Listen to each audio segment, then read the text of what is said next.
friends. You're welcome once again to the Precious Wealth channel. You are welcome. You're welcome. At Precious Wealth, we believe that real life experience carry the most deepest lessons someone can ever learn in his or her life. So in this video, we are going to be sharing a story that reminds us that not every open door is from God and not every warning is an attack. So come along with us as we listen, learn and grow together. Okay, for today we are going to be reading out a story, a real life story of a woman whose family were not against totally, but warning her against the decision she wanted to take. But okay, let's go on. I met Chuka during a church conference. He was everything I thought I wanted. Prayerful, confident, passionate about ministry. He told me God has shown him that I was his wife. And deep down, I wanted to believe it because I was tired of waiting, tired of being asked, when will you marry? When he proposed, after just 4 months of knowing each other, I said yes, just like that. It felt fast, but Chuka kept reminding me that when God speaks, you don't delay. When God speaks, you don't delay. I learned from that. You learned from that, but she is saying she's learning the hard way now.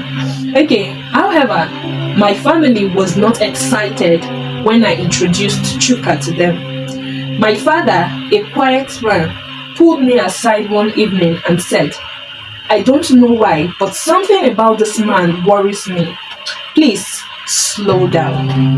My elder sister was even more direct. You hardly know him. Why are you rushing? Please, be careful. Even my mother, who had always prayed for me to find a good man, kept sighing deeply anytime Chuka's name came up. The mother has been telling her, bring home your husband. When are you going to bring your husband? But that same mother was not comfortable with the man she brought home. I convinced myself that they were just being overprotective. I fasted, I prayed, and I even saw what I called signs. Just like many people see signs today. But looking back, I realized I only saw what I wanted to see. She only saw what she wanted to see, not what God wanted her to see. Just like so many people, while praying for the will of God, like deep down their mind, they are not praying for the will of God. They are praying for their own will. That God, please let this be your will. Let this be the will. And then, unfortunately, at times people do see signs concerning what they want to like to see. Yeah, because they already have this. This is really what I want. Yes. But they don't want it to look as if they are doing it against God's will. Yes. So they just, as just say, God, let your will be done. But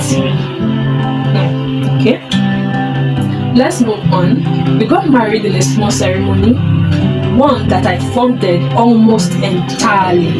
Imagine. Chuka had explained that he was in between assignments and didn't have much financially, but that God would bless us soon. I paid for the rings, the suits, even part of my own dowry. Okay, that desperate to get married.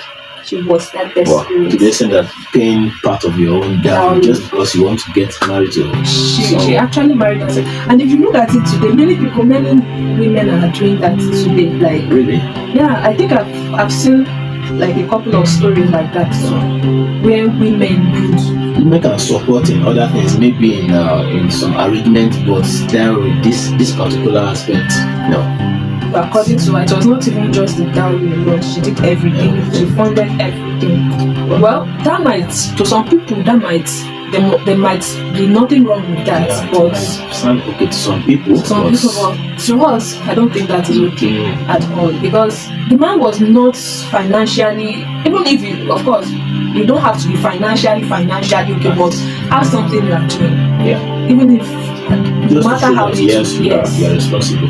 This man has nothing doing, but she chose to just settle with him because he said He's a so-called man of God and It's not about ministry. It's Imagine. about Even the apostles of old, Yes, taking Paul, the apostle, as an example, he was desperate, passionately doing the work of God. He was desperately doing the work of God, and he didn't use that as an as an excuse to be idle. He was what? He was busy making money while doing the work of God. So ministry should not be an excuse for laziness.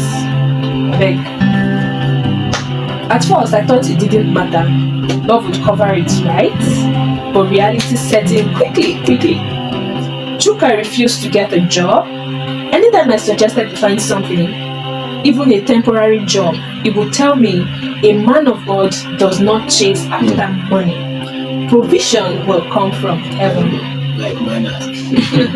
Just like manna fell from heaven, provision will fall from above. Yes, of course, God provides. Yeah, sure. But what are you doing that would be a source that God can use to provide? If you're not doing anything, so what do you expect God to provide? Through what means? So, provision did not come from heaven, it came from me, that is the woman. I paid our rents, I covered utility bills, all while working a demanding job that left me physically and emotionally drained. Slowly, I realized I was married, but alone. Married, but alone. May we not encounter that kind of marriage. Amen. In a marriage, but still alone. So what is the essence of that marriage? Why not remain single and wait for God to bless you with your own partner? Alright. There was no partnership, no shared burden, no emotional support. I also noticed that Chuka discouraged me from visiting my family. He said they were bad energy and faith killers. Imagine. The family you got married into now suddenly became bad energy, became faith killers. Imagine. I believed him at first, but after a while, the loneliness became too loud. There were nights I lay awake, crying, wondering, God, is this what you had for me? Now she's blaming God for what she caused herself. That is what so many people do today. After doing what they really want to do, not what God wants them to do. Now, when the repercussions set in, they will now start running to God and questioning. Some question God. Why me? Why is this happening? Allow this to happen to me? Not knowing that they caused it to themselves. Did I mishear you, or was I simply so desperate to be married that I ignored every warning? Sure, she's beginning to realize she was so desperate. I didn't marry a husband, I married a burden. Today, I share my story because someone is about to make the same mistake, and you're about to make the same mistake. Listen, no. Please don't please don't let desperation blind you. When the people who loves you express genuine concern, don't silence them. Listen, pray, wait for real peace, not just excitement. Because marriage is not just prayer and passion. It is partnership, responsibility, and wisdom too. All of this, the woman did not enjoy in her marriage. The husband was not even romantic at all. Yeah, well, maybe. Were you with them? No, at least you should have fun when you don't, at least maybe. Yeah, probably it was not romantic. I don't know if the marriage is. They say married but alone. But at least if the husband was romantic, that should not be alone. That's true, That's true. Okay, so this is a very emotional story that we should learn from. There are many people out there that are so desperate to get married that they don't even mind anybody should just come. They are ready to go with the person. And another thing that is trending on social media these days is many people, some young women out there, they say they don't want to marry for love again, but for money. Well, I don't have an issue with marrying someone who is financially stable. Of course, yes, a man should be able to, cater for their family. But now having that kind of mindset that I don't want to marry for love, I want to marry for money. Anybody who has money, you would, readily settle for that person without even looking at this person, his character, his background, what he does to even get that money. And most importantly, knowing the mind of God concerning that person. Yeah, that is it. So, and then even about this, nowadays there are some people that God will say go into full-time ministry. It happens, but now the point is try as much as possible to know the mind of God concerning that relationship. So we are not saying you should not marry a brother going into full-time ministry, no, but just that try as much as possible knowing the mind of God concerning that. Don't rush, don't be so desperate like this sister, I don't know her name, but don't be so desperate like her. Try as much as possible to know the mind of God concerning whosoever that comes before you, for marriage. Alright, so let's just draw out 2 lessons from this story quickly. The first one says genuine confirmation from God will bring peace to those around you, not just you. Yes, as much as you are getting a confirmation from God, or as much as you think you're getting a confirmation from God, you have peace concerning a decision you want to make. You should also, get confirmation from other people, from trusted, even if it's just one person. The person should also be at peace with that decision you want to make. Not, since I have heard from God, I want to disregard every other thing everybody is saying or whoever is saying. Not every warning is an attack. So when you are getting warnings from friends, from spiritual parents and all, we should learn to go back to God. Pray about it. Yeah. Does not necessarily mean because this person has said this is this and this is what I saw, you should now jump into it again and go back to the source, to God, and confirm again from Him. So the other one, the other one's is marriage demands both faith and common sense. That is not just someone that believes in God, someone that fears God and all. Someone that can pray, that can scabash for 10 hours. No, it requires us to move with sense. Yeah, to move with sense. Try as much as possible to know much about that person, not just about Christian or faith life, about other life. Is he or she romantic? Because that is very, very important, so that at least that's what makes a relationship. So try as much as possible to know more about the background in life, or because he or she value family.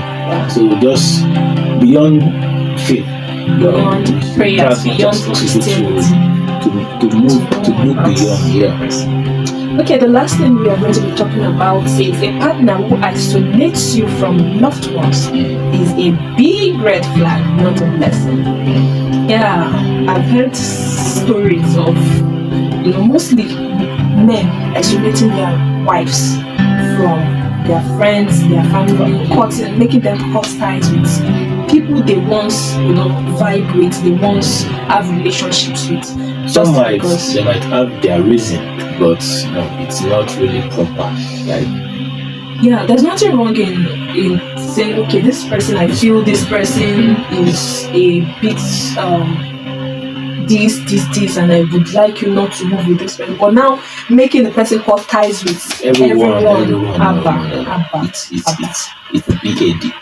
It is bad, and it's a big red flag. So let's watch it. Alright, we believe we have learned a lot from this story, because even me, I've taken my own So share to people around you, to singles who feel might need this, because I believe so many people will need to see this video to learn from this woman's story, because she learned the hard way. So please do well to share to as many people as possible, so that they can also learn from this. Thank you for stopping by. Thank you. Thank you for watching us. We Thank hope to you. see you watch our next video as well. Till we appear again on your screen in our next video, don't Just stop stop loving God. Bye. Bye.